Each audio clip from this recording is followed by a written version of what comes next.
you for your service.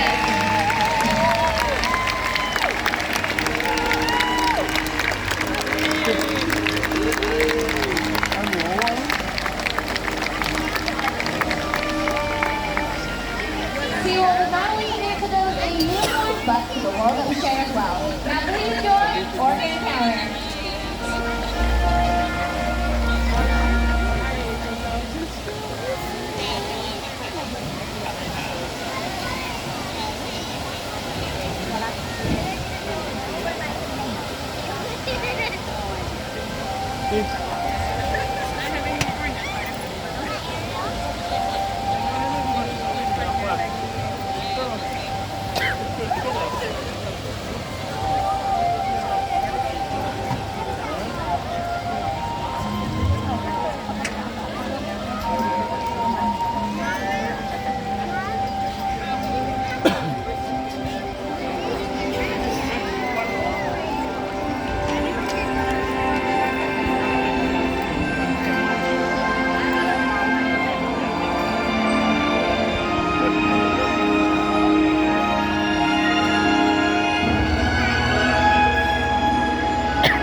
One interconnected ocean, a vast blue expanse, critical to life on Earth. And there's no better animal to represent the story of the ocean with all its splendor and uncertainty than the killer whale, or as it's scientifically known, the Orcinus orca. The orca lives in every corner of the ocean, from the Arctic to the Atlantic, the Southern to the Indian, to the mighty Pacific and beyond.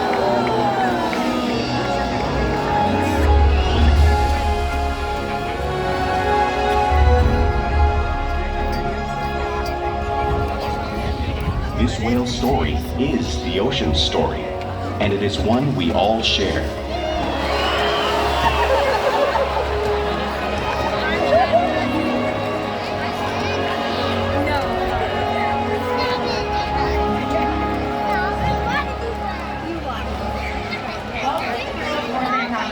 My name is Hunter, and I'm so honored to introduce to you this intriguing and majestic animal.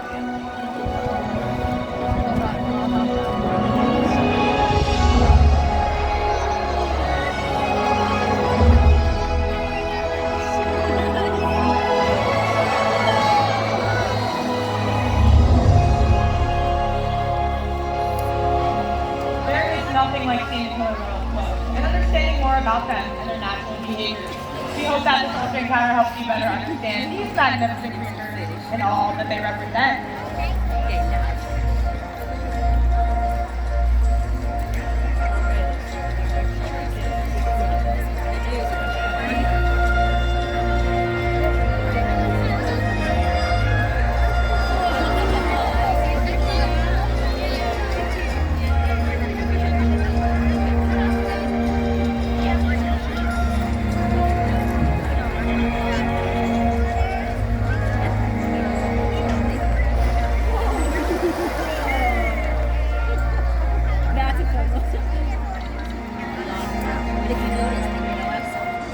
While they are found in every ocean, orcas living off the coast of Iceland are quite different than those near Costa Rica.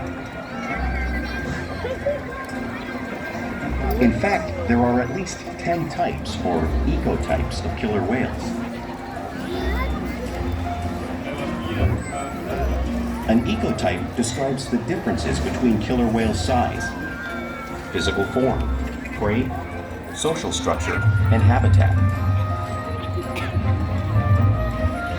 As you can see, the differences are subtle, but noticeable when compared side by side. Orcas are adapted perfectly to their environments, and even the whale's black and white coloration has a purpose. It camouflages the outline of their bodies in the water, easier for them to surprise and catch their prey.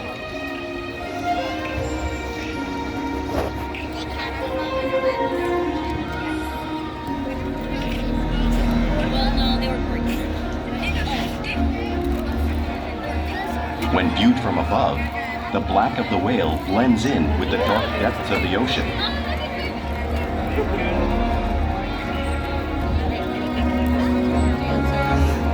When viewed from below, the orca's white bellies match the brighter surface of the water, blending with the light above, giving them the perfect camouflage.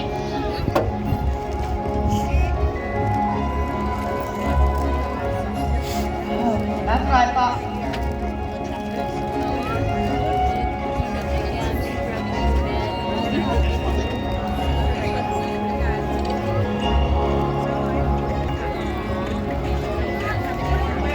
Really are a natural wonder, and my friend I could hear now because of their visible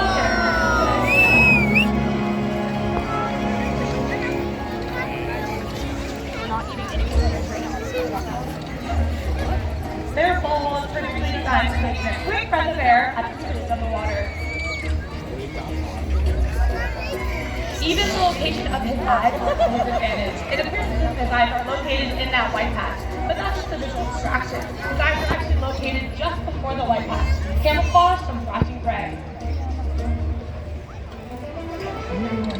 The fin on top of the whale is called the dorsal fin and helps stabilize them as they swim and regulates their body temperature.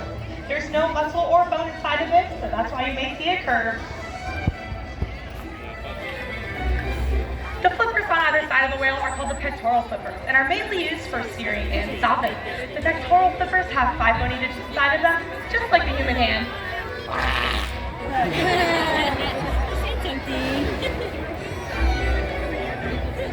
So there's no fin. The lobes on either side of the tail are called the flukes.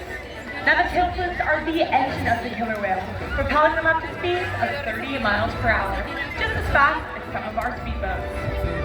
But they swim the fastest and use the most power when propelling their nearly 10,000-pound bodies all the way up and out of the water.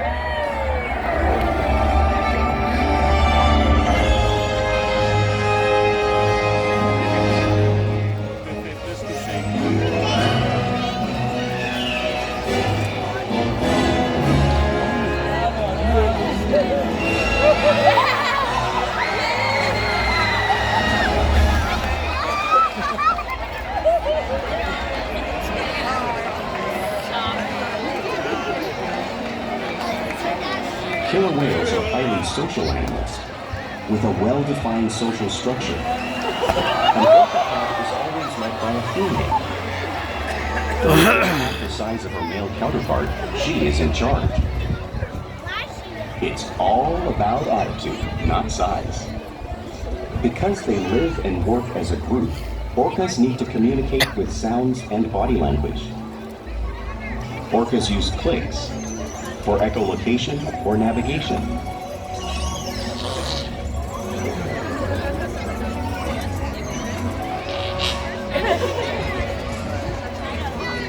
Whistles to socialize in the pod. And calls for group coordination and hunting.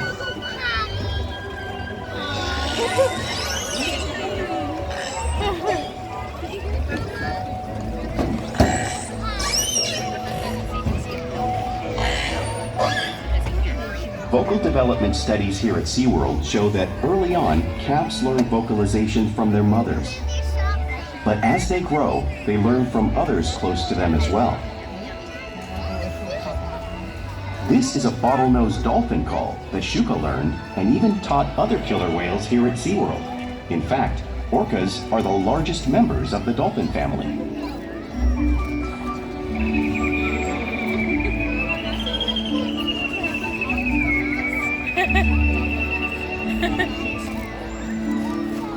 Whales here and in the wild use vocalization to communicate all the time.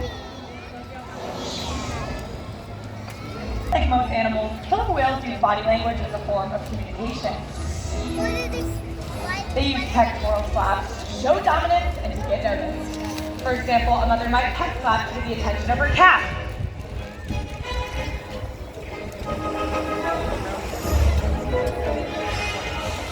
But when they really want to be heard, they breathe.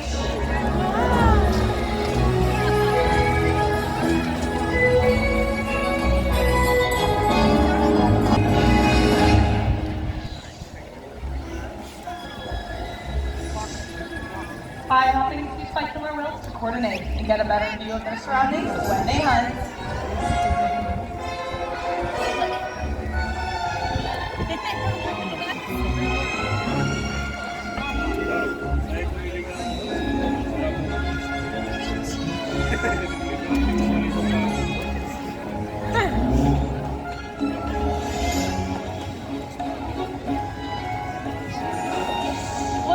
Another form of communication that killer whales use in the wild, and right here at SeaWorld.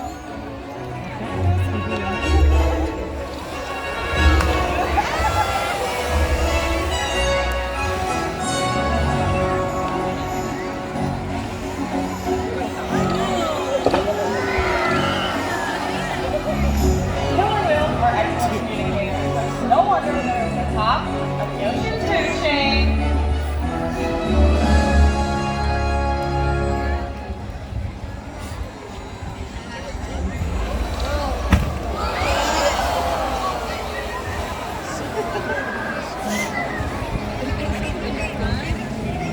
Killer whales work together to rear their young, protect their pod, and most importantly, pursue and catch their prey. Every day they cooperate to survive in the wild oceans of the world. The orca's hunting techniques are as varied as the whales themselves. Norwegian killer whales will circle herring, herding them together. The whales use sounds to coordinate with each other and to disorient the herring. With the fish confused and contained, the whales stun them with their powerful tail flukes, making for an easy meal.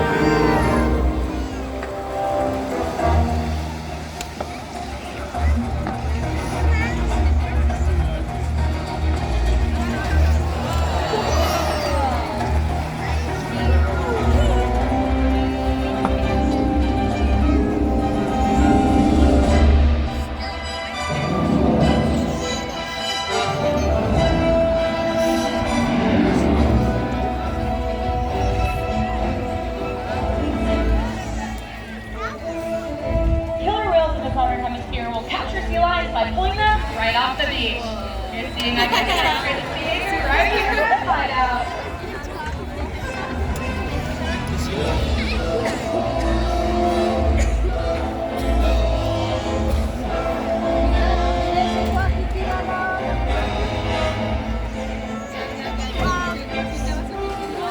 Antarctic whales will actually create waves that wash over floating ice, knocking seals right into the water. You just saw Corky and I are demonstrating this behavior. Jag skriver för alla forse lontare questo proprio grassa. Ora se hanno molto.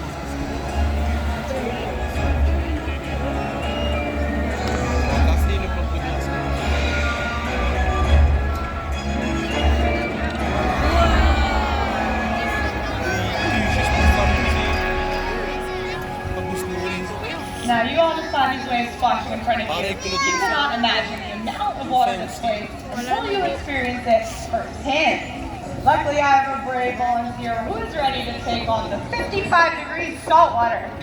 Let's give a SeaWorld San Diego. Welcome everyone.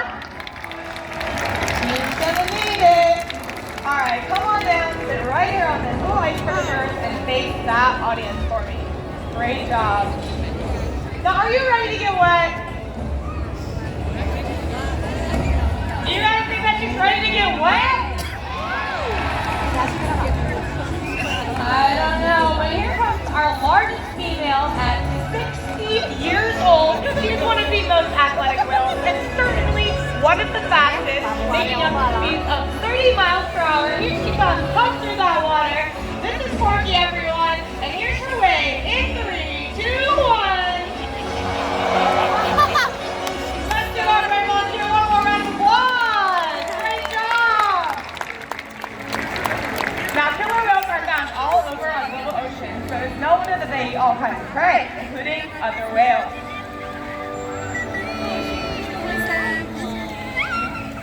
The blue whale you see on the screen behind me is the largest animal on planet Earth.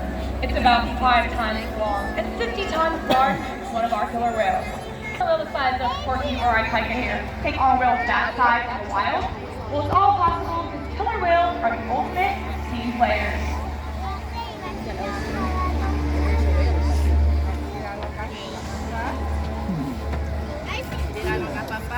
In this example, we see the larger male orcas surround a sperm whale, forming a perimeter, while the females continue to drive the whale forward until it reaches exhaustion. The calves then move in to join the adults in the group. Whatever their prey, killer whales always cooperate and hunt together, making them a highly successful predator. Parce que les autres, ils sont toujours faits en coordination entre eux pour aller à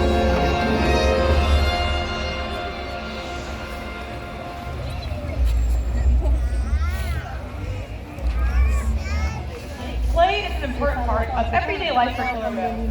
It's how they teach their young to hunt and practice their skills as they grow. Killer whales spend a lot of time interacting and showing in the wild and right here at SeaWorld.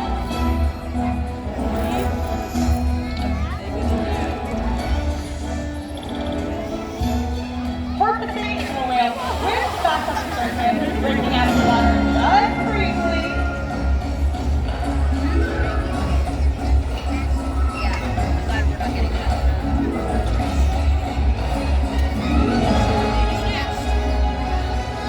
You may see them do this when catch your eye in the wake of a boat or while surfing a wave.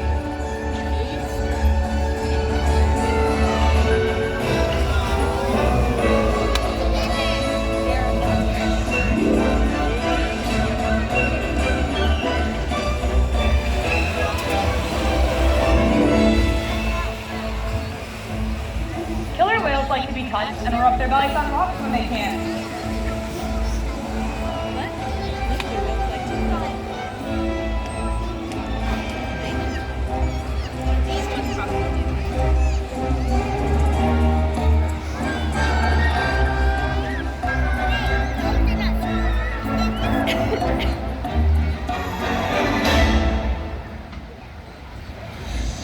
You may even see whales imitate each other in the wild. We see this here at SeaWorld all of the time. Our whales are constantly mimicking and learning from each other.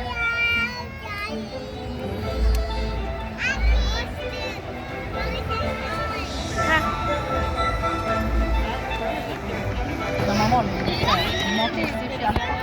Comme il y a eu un accident, ils ont rajouté les échelles par rapport à ce moyen.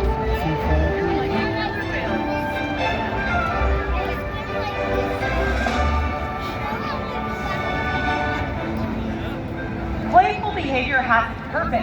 A tail whip is hunting the sunfish. But today, these whales might just be stunning our soapstones.